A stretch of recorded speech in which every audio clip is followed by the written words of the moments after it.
to Meadowsweet Farm Fiber Arts Design Studio. My name's Bonnie, and this is a podcast about the fiber arts, spinning, knitting, weaving, and just about anything that relates to textiles and textile history. It's also a little journal about my life living in southwestern Pennsylvania and living in a very rural community. So grab a cup of tea, your favorite drink, and sit back and relax as I share my creative process with you.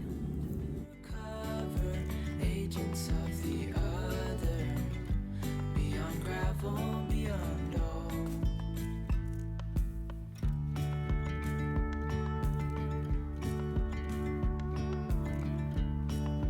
Hand in hand, building castles out of sand, reaching for the grand.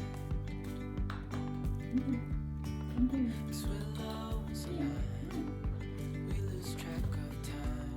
Let a path we climb.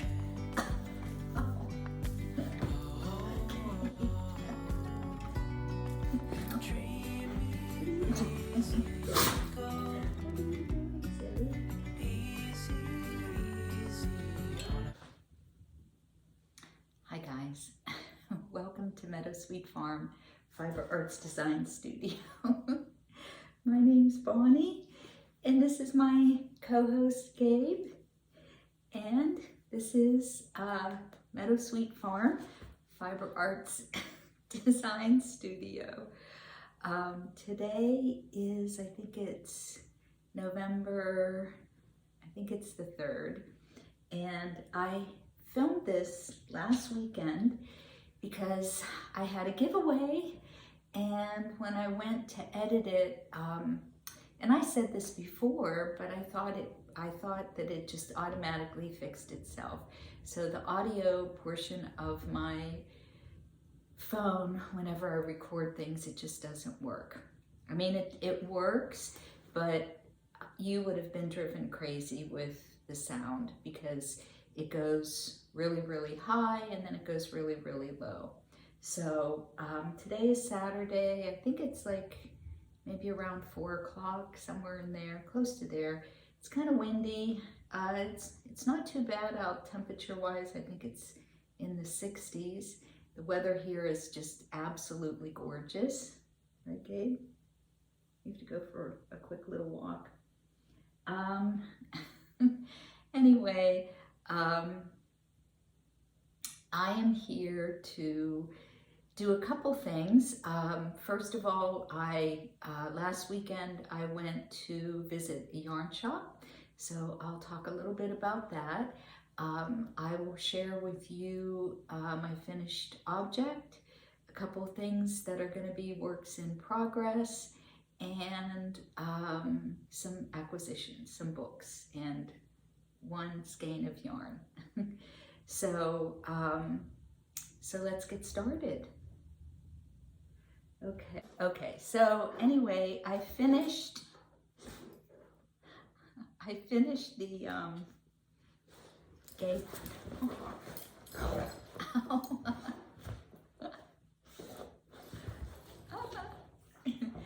I finished the Helen Stewart Planting Seeds shawl. I finished that, I think it was yesterday. There were like almost 600 stitches, and I was doing a picot bind off. Oh my gosh, it took me forever, literally forever to finish that. So I'll insert a picture in here. This is going to be a crazy podcast. This is my life as it is. I think there's going to be a lot of editing for this podcast. So anyway, there were over 500 or almost 600 stitches that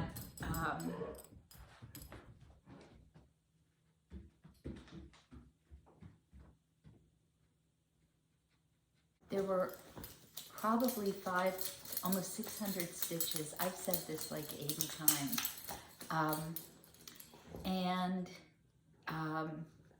I was doing a picot bind off, and it was just crazy. It was It took forever. And I'll insert a picture in here because I have it upstairs. I'm sorry for the noise. It's blocking, so I have it all stretched out and it's blocking.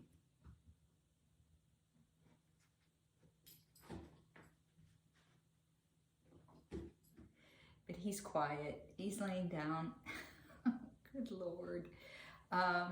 Anyway, I'll probably have to go a little fast here. So anyway, the Helen Stewart shawl is done and it's blocking, so I will insert a picture here so you can see what it looks like.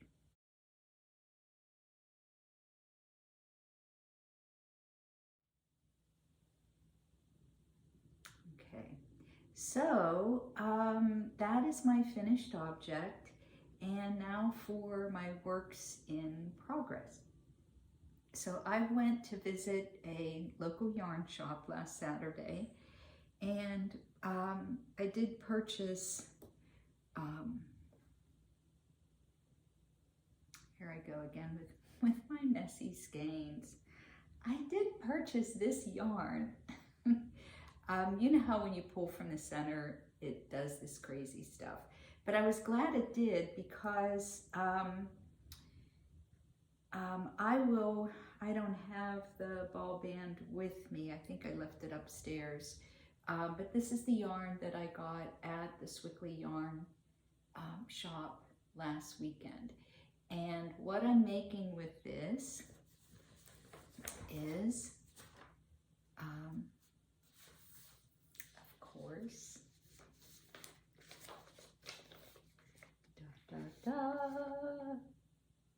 of course I'm making another Helen. Of course. Excuse me while I gush.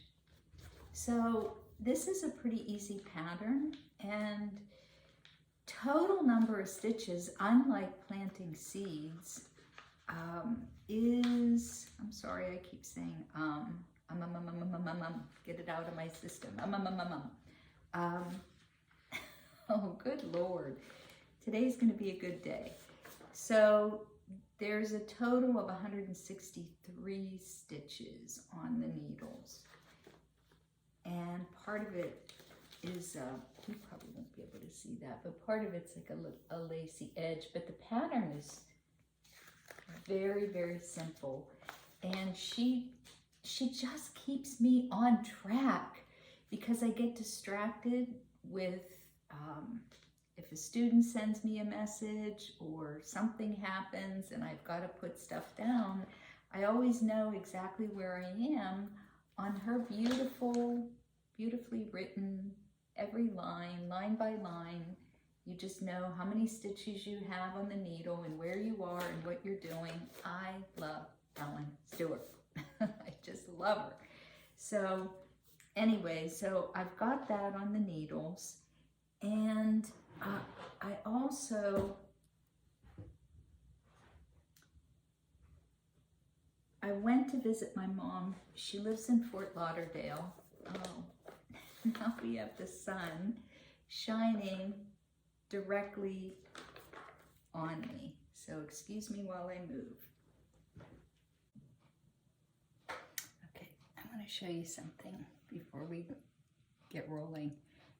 There is Priscilla the witch. I know it's Halloween's over, but she's gorgeous. I'll pop some pictures in right now so you can see her.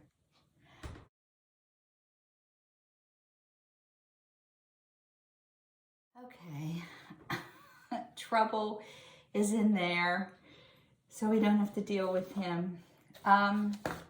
Anyway, so now I have Scarlet Kitty that wants in. This pattern, oh, Helen, is called Rewilding. And I just really kind of feel like I needed this kind of this symbolism, and the name of the shawl just is what I like what I need right now at the moment. So I'm gonna fuss with my hair because it looks weird. Okay, so the rewilding shawl, and this is another reason why I love Helen so much, is because she always has a kind of a deeper meaning with her patterns, and I just feel like it's very thoughtful. So I'll just bear with me, I'll read this. Sometimes all it takes to heal a place is to gently step away. Ecologists call this process rewilding, and it is transforming landscapes around the world. Rewilding means stopping the bustle of human activity and giving the land back to itself, allowing the earth and the creatures that live there to get on with the work of growth and balance and restoration. It is a beautiful concept and one that is doing so much for biodiversity and the health of our wildlife. It's also a lovely concept for people, stepping away from the busyness of our lives and just letting ourselves be for a little while. That's one of the greatest gifts we can get from a creative retreat, the chance to rewild our souls just a little bit. Okay, so this is the rewilding shawl, and I just feel like, you know, we're coming into the more quiet time of the year. This is November, and we're kind of settling into dark evenings. You know, the sun, in fact, our clocks are going to turn back, I think, this weekend. And so, you know, we're kind of snuggling in and kind of hunkering down a little bit for the winter. And it's just a time to just kind of let the earth just kind of let nature take its course, and everyone just kind of take a little bit of a rest. So that's why I chose the shawl. This yarn, like I said, I'll pop the name in on the screen so you can see the name of the yarn. And what I really like about it, and I'm not sure if it's going to show up on the camera, but you know, it transitions from one color to the next, but as it's beginning to transition, I don't know if you can see those little flecks of gold in there as it moves from one color to the next and one shade to the next. So it's actually, I haven't really knit that much on it, and it's actually starting to do that. I can see just very subtle changes in there. So I'm enjoying this. This is, it's a very simple knit, and you do this lace edge at the very end, which I don't think are very many rows of the lace. So this is one of the projects that I'm working on. And when I was at the Swickley Yarn Shop, I got this bag, and I really like it a lot. It's just a bucket bag. You can throw all your projects in there. It's got some really sturdy handles, and it's got the copper fitting there, which I really like a lot. So, so yeah, it was very pricey, but I just really needed to treat myself. I hadn't been to a yarn shop in forever. So the next thing that I'm going to cast on, actually, I hate the idea of casting on more than one, but I think I'm going to go ahead and do it. Find the other.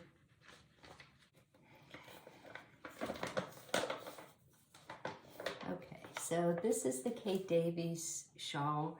It's called the Observatory, and this is a hap, which it looks like a shawl, but the Shetlanders call these haps. And a hap is something that kept women warm. You could wear them around your shoulders, or you could cross it over and tuck it in the back. But I actually went ahead and I bought Kate Davies yarn, and she's another hero. I love her designs. And here's the yarn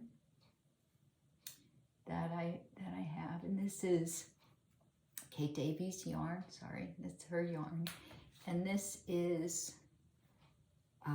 Kate Davies Designs Cranachan, CRANACHANL 534. Okay, so what I'm going to do with this, I went to Florida. I went to Fort Lauderdale.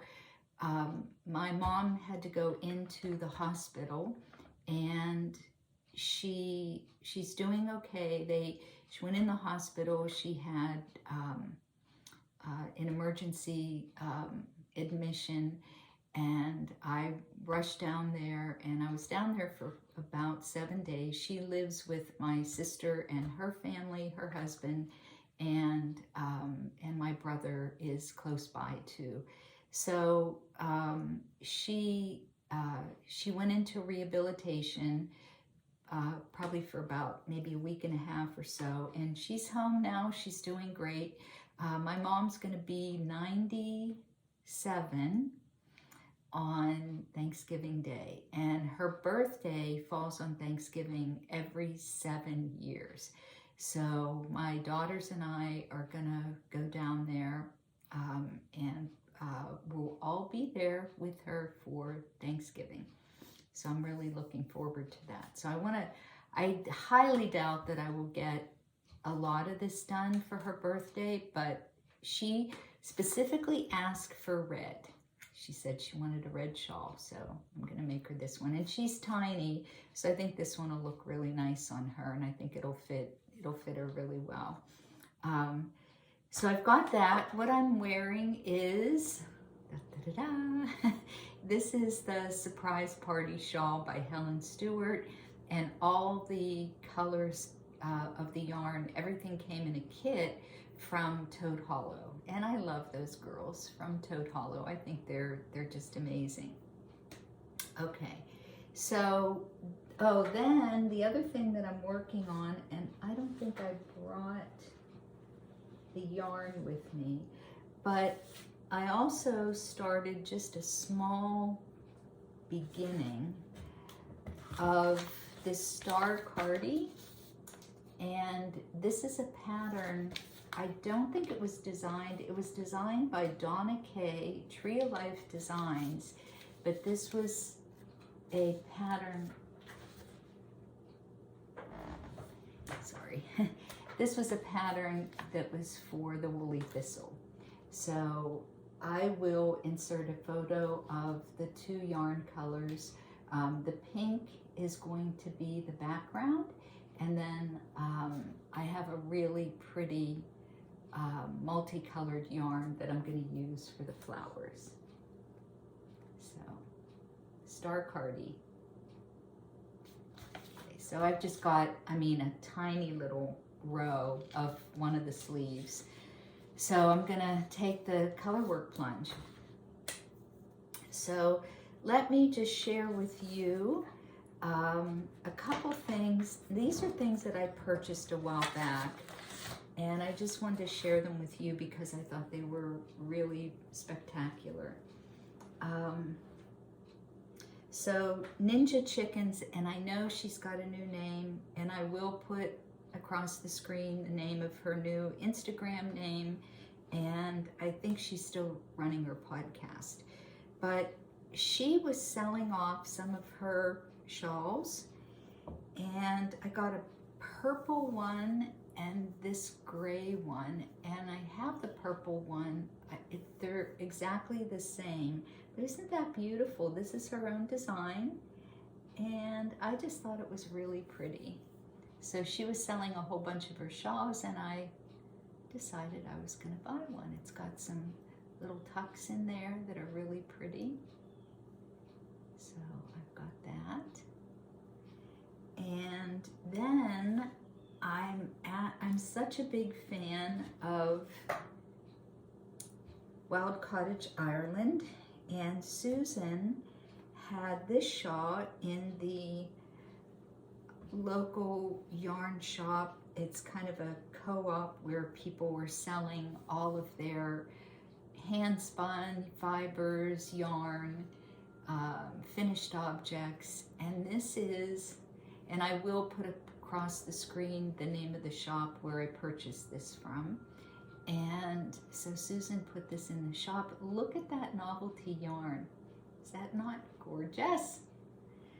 So this is the shawl that she did, and I love it. I just think it's really pretty. Hello. So I got that. These I got earlier in the year when I saw them. So I've had my eye on Susan's shawl for quite some time.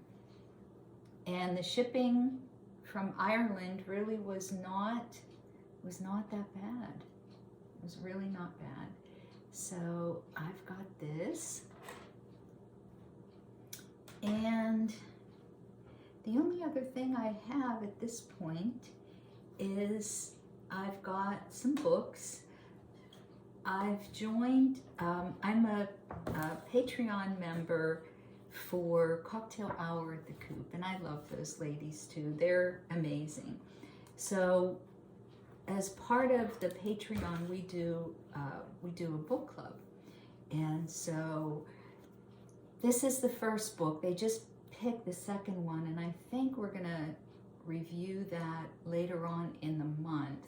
And this is called The Rules of Magic, and this is by Alice Hoffman, and she's the author of Practical Magic and the Book of Magic. And it's a book about witches, and I think it's for young adults. And this is just it's a fun read. It's really nice. I got the audio because when I'm driving, look at my bookmark. It's a Kleenex. So when I'm driving back and forth to Bluefield, I just turn it on. And I had it on. I was listening to the audio version for a good 2.5 hours, and it took me to page 86.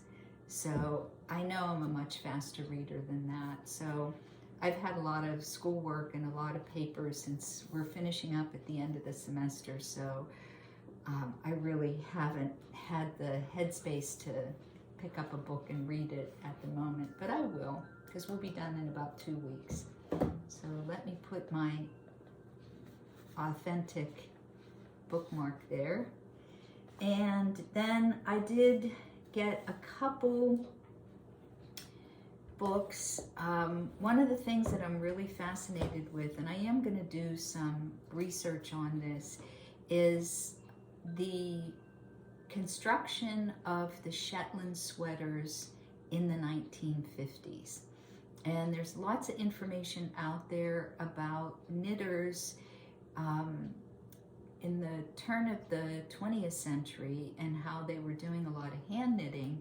But in the 1950s, they did a combination of hand and machine knitting. And I really want to try this. So I've contacted the Shetland Museum, and I did get some information from the curator there.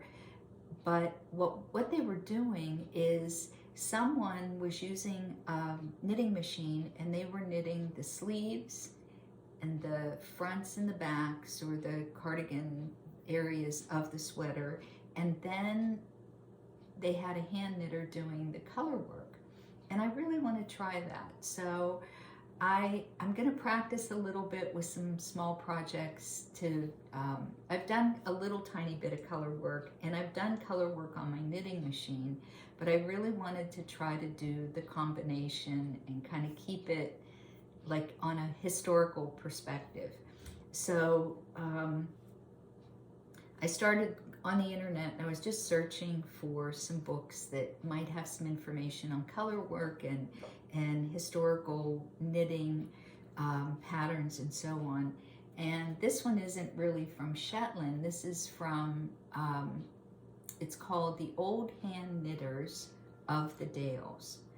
And this is a book that was written I think it was like 1948, and two women got together, and I don't think either of them, maybe one of the authors was a knitter, but it was Marie Hartley and Joan Ingleby, and they lived, I think, close to Yorkshire Dales, and they saw that a lot of the traditions of the Dales were disappearing. So they wanted to preserve all of those rich traditions, and they started to go out and do photographs and interview people. And again, this was like the 1940s. And it went in and out of print. So it's the stories and the history of knitting in this region.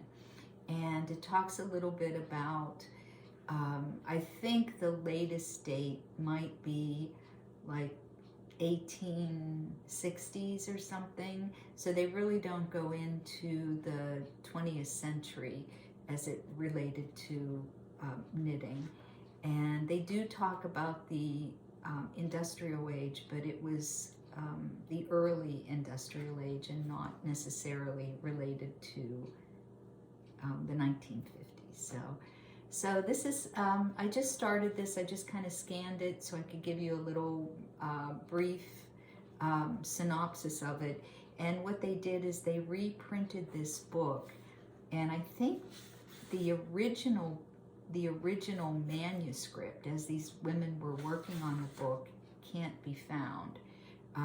But they did recopy this, and they did a revised edition, and this is it. So there are some old patterns in here, and there's some photographs of some knitted items, like one of the first knitted stocking and things like that. So so yeah, I'll keep you posted on this. I think it's going to be a good read. The other thing I purchased when I was at the Swickley Yarn Shop is this Makings, and this is number 8, and it's titled Forest, and I really like it. It's got, you know, Making is a magazine that's not strictly knitting. It's got all kinds of, you know, it's got basket weaving, and it's got some tapestry weaving, and I think there might be a recipe in here. There's some quilting, and I love the moose. He's really cute. So it's not just all about knitting. So I haven't really had a chance to peek at this one yet either, and I am gonna take a look at this. There are several knitted patterns in here. I don't know if there's any crochet or not, but yeah, so I got lots of knitting, or lots of reading to do once I finish my classes. And I decided I think there's a total of either 3 or 4 of these books. And these ladies were featured on the latest Fruity Knitting. And it's Christine Legro and Shirley Scott. And they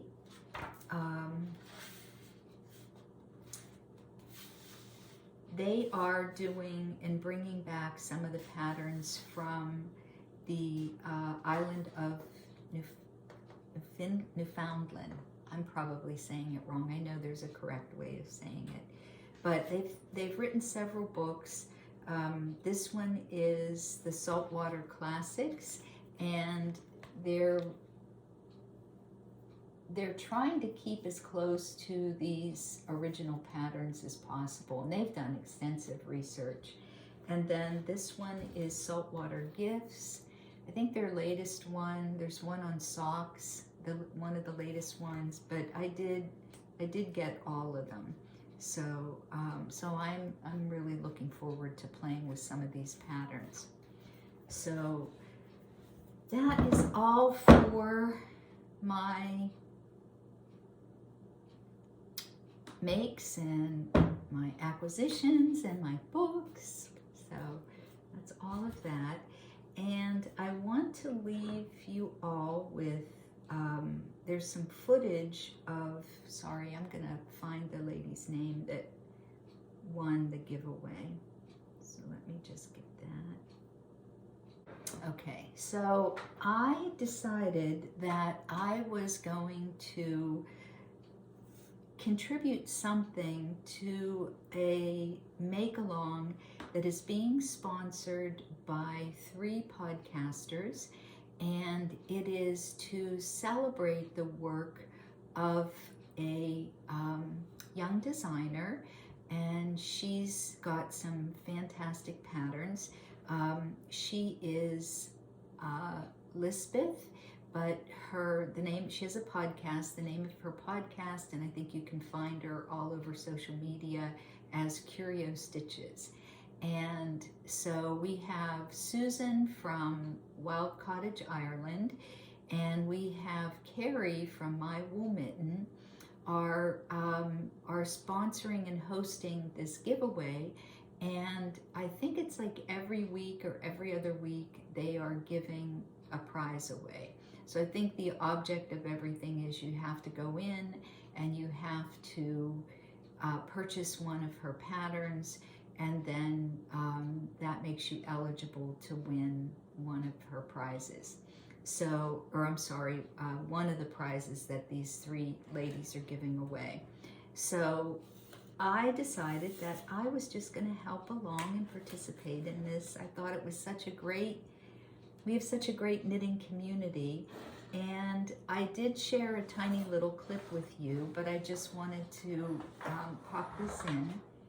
As I showed you before, this is pretty big, so, but this is a rag rug that I wove on an 18th century loom, and I think it's probably like, it might be like 28, 29 by 36, and it's made with sock loopers. So whenever the manufacturers are making socks, like the tube socks, for some reason they cut off the tops of the socks, and so they look like those little loopers that you get in the package if you were going to make the little pot holders. So, but they're a little bit longer and they're a little rougher than the pot holder loopers. So, but I wove this, and the edging I still have to finish. What I like to do is, rather than have just the stringed edges, I like to weave a header, and then I hand sew this down, and I think it just protects the rug, and it just makes it wear even longer. You cannot kill these rugs. You cannot wear them out. I have seen rag rugs from collections that were woven like in the 1840s and 50s, and they still look brand spanking new.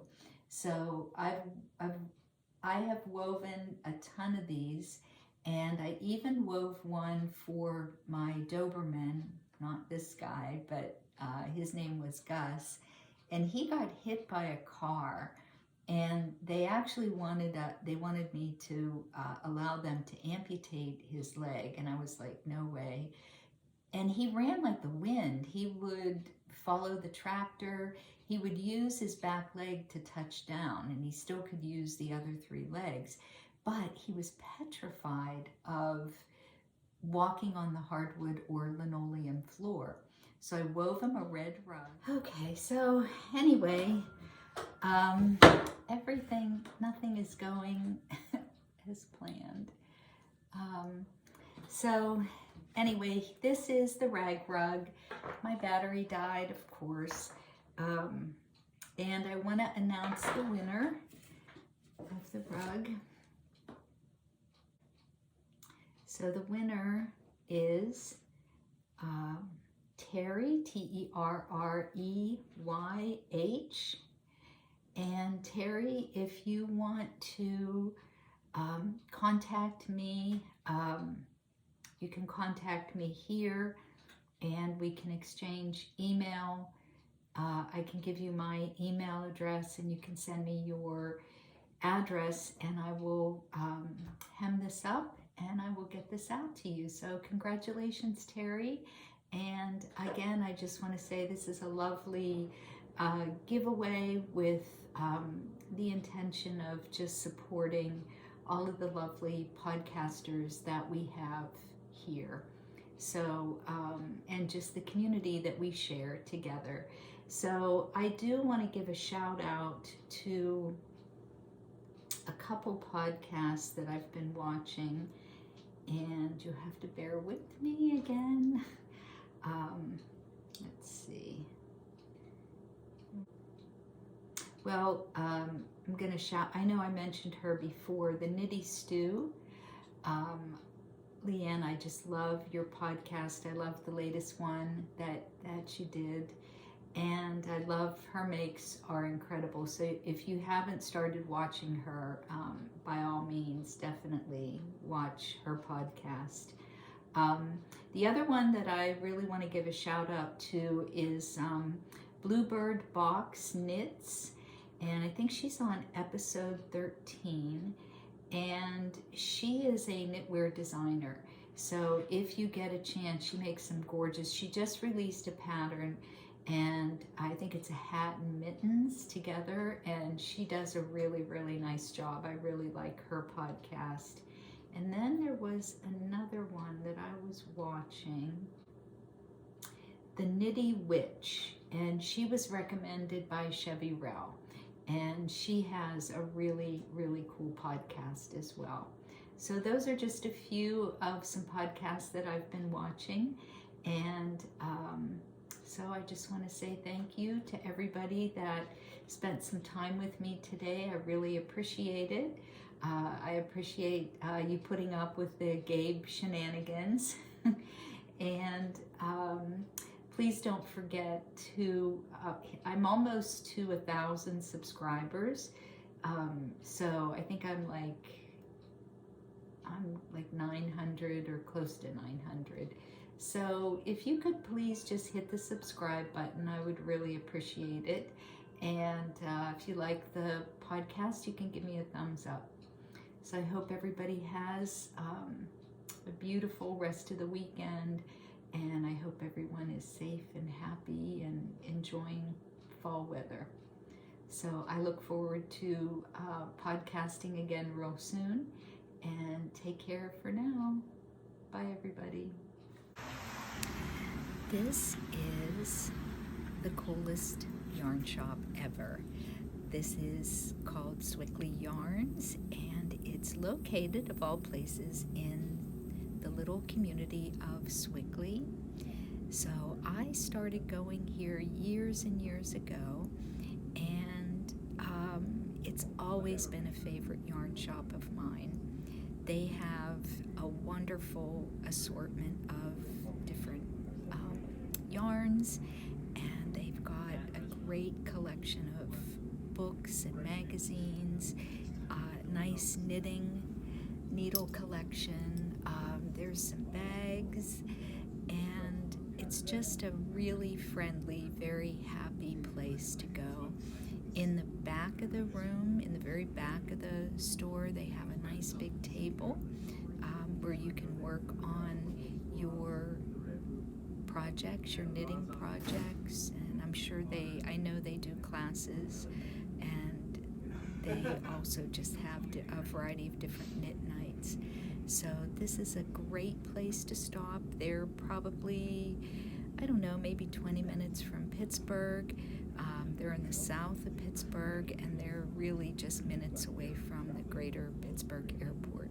So if you're in the area, definitely stop by, look at all those buttons.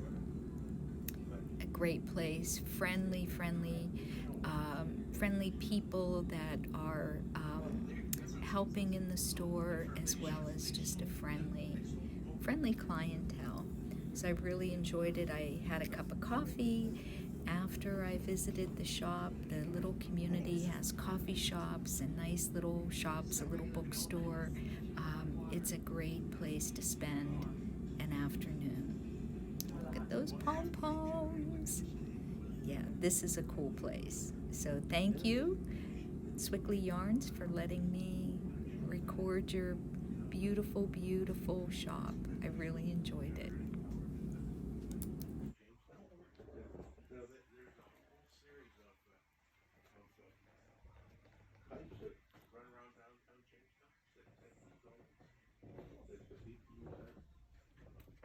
Well, that's in